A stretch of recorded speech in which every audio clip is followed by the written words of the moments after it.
Hey guys, I'm here with Jensen. How are you? Good, thanks, Paul. Welcome to Time Attack. Thank you. First time here, actually.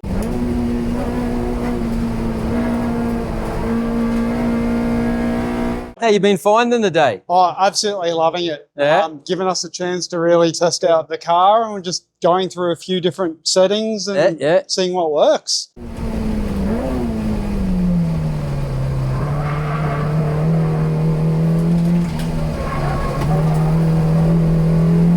So tell me, what is this thing? It's a little EG Civic. Went with the whole thing of power to weight ratio. Yeah. Not exactly the quickest, but we're just hoping that that lack of weight and the extra brakes gets us there. Just doing a bit of testing at the moment and setting it up. And is that the engine that came with it?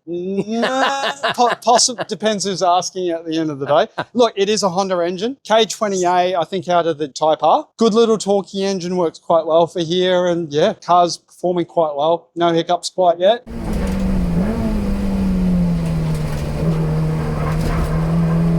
Have you done anything to the engine? No, believe it or not, stock, just intake, header, exhaust. Nothing more than that.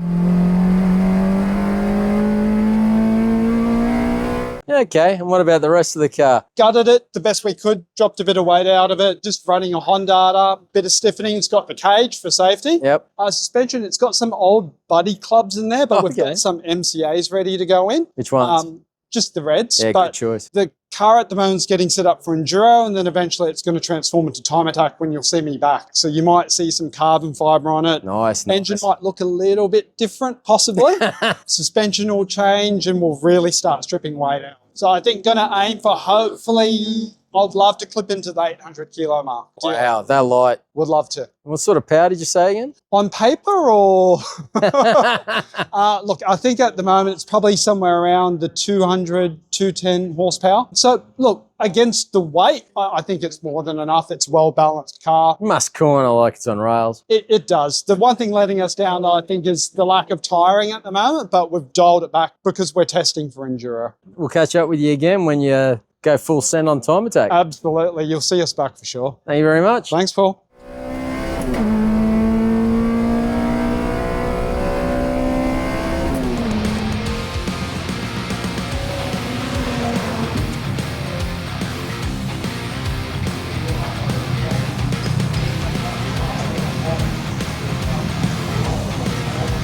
Hey guys, we're here with Jason today. We're at Time Attack Queensland Raceway Series. He races in Club Spec Unlimited class in this awesome Evo. Puts down some great lap times. Good to see you, Jason. Yeah, you too, Paul. Another good day out the track. How's your day going? What sort of lap times you putting down? I'll use the old excuse. I'm running really old tyres. So I'm about half a second off PBs. Just out doing a bit of testing on the new splitter my son and I built on the front. So how's that going? Yeah, it's going good today. Last two rounds this year, it was a bit too low, so I brought it up 15 mil. It's now 75 mil. 60 was a bit too close to the deck, so I was hitting the ground a bit. I had to put an extra support on it too. It was kind of a bit flexy on the front. It's mounted to the chassis like in 8 places, but it was just a bit too much overhang on the front. So I think I've got it sorted, so I can stop worrying about that now. Perfect. Now I'm going to put a new set of tyres on it and see if I can make it work. Awesome. Getting ready for the King QR. Well, I think I'll keep the tyres fresh for King QR. Yeah. So earlier we were talking about oil surge and those sorts of problems, and you were saying that the Evo has a particular weakness, but you've come across a product that solved it. Yeah, absolutely. You want to just walk me through that again? Yeah, absolutely. I was always a bit worried about the oil surge in the Evo, turning out around right-hand corners.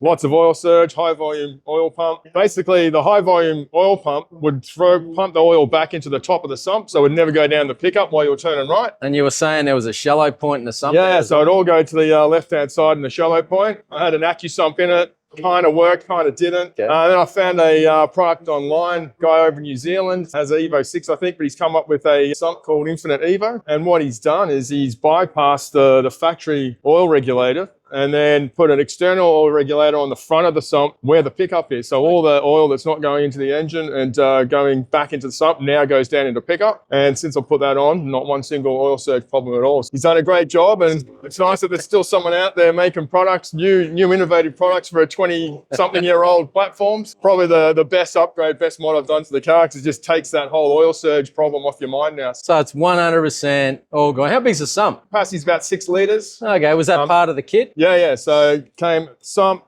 and the external regulator comes in it. Never met the guy, I've spoken to him, but 100%. Well, thank him for the product. Absolutely, 100% thank you for the product. The Evo community appreciates the effort going into making it. I mean, to be honest, the whole JDM scene is just resurged. Absolutely. There's so many products just getting built, and like you said, there's good guys really looking at these cars. And, and just with the new tyre technology and everything, those cornering forces are so much higher than they were back in the day. I mean, the tyres, even though they're 200 tread wear, I don't think they really are 200 tread wear. So there's plenty of grip in them these days. So yeah, oil surge was a problem. It's good to keep the old cars on the road. I get tempted to go modern every now and then, but I like the old JDM stuff. I spent too many nights in Daikoku, PA, looking at all the JDM cars. So I know what you mean. Putting stickers on it next time. So my son keeps telling me to put some stickers on the side. I'm too old for that. I might even do it. We'll see how we go. Let's do it. Yeah, absolutely. Thanks, Jace. All right, no worries, Paul.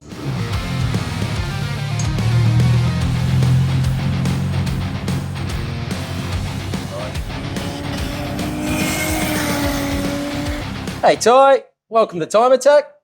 Thank you. If this is your first time at this event, Yep. you've brought out this BMW. It looks like you've done a bit of work to it already. Yep. What brings you to Time Attack? Everyone said it was really good. Referrals, I think you've built a good community. That's really good to hear. We have heard a lot of good things about how the events ran, and it's fun. You get a lot of track time. And we thought it'd be a good chance to try and put down some good times. Hopefully. But getting the car set up, we've just finished it. So there's always that challenge too. We're not Time Attack experts. Oh, man, it's going to take a few events before you dial the whole thing in. Yeah, but so far, it feels good. And you're enjoying the track, the layout? Really good. Yeah, doing the different layouts is good. Like, it's challenging, but it's good to learn them. Yep. And there's a lot of good drivers here too, so you get like feedback as well, which does help. So, that can help you with things that you're struggling with. Definitely. And Mode, what do you guys get up to? Mode is a two-part business. We design and manufacture automotive parts, and then we have an online store. So in that, there's like the dealer side, and then there's the retail sort of side. Okay. So most people know of the retail side, like consumer-based kind of online store. We specialize in Euro performance, BMW parts, Audi, Volkswagen, etc. But we're also getting into the JDM stuff a little bit because JDM is making a comeback. Like you got the GR, the new Civics. Yeah. There's a lot of good cars coming out of the Mode. Also learning about that as well. We've started building a GR as well. Oh, nice. So is that for Time Attack? I don't know yet, but just for fun for the minute. Yeah. Okay. Tell me about this car. What have you done? Done a bit for looks to get some attention, but it really is more or less cosmetic. The car has a full stage 2-pack on it that our customers would run. So it's exactly the parts, the hardware and everything we would sell. This is like a workshop test car. Exactly, yeah. So it's a development car. It's all consumer products. Stage 2 full bolt-on, and then full E85 with a flex fuel sensor. Yep. That's about it. It's got exhaust, mid-pipe, and then we've put some aero, and it's also running our FR1 forged wheels. Okay. So these are the Evolution wheels. You can see they're like lightweight pocketing in the spokes and stuff. Oh, yeah. So just real world testing on these. We run these on a GT3 RS as well as these on the track. We've just been doing testing. On the inside, it's like street car that converts to track car when it needs to. So 2 Recaro poles, but for the truck, we got the race tack and the half gauge. Okay. Pretty simple setup. No worries. Thank you very much. You're welcome. Enjoy the day. Thank you. Cheers.